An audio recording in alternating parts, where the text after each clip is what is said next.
Merhaba arkadaşlar, yepyeni haberlerle karşınızdayız. Afra Saraçoğlu'nun mimikleri Brezilya'da akademik konusu oldu. Ünlü oyuncu Afra Saraçoğlu, Brezilya'da Güzel Sanatlar Fakültesinde ders konusu oldu.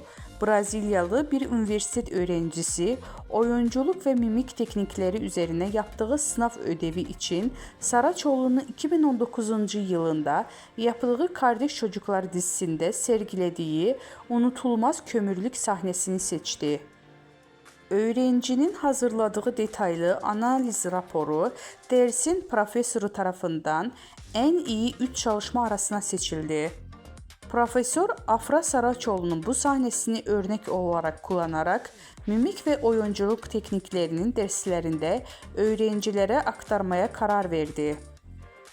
Afra Saraçoğlu dizide Hayat Çetin karakterini canlandırmış ve performansı ile büyük beğeni kazanmıştı.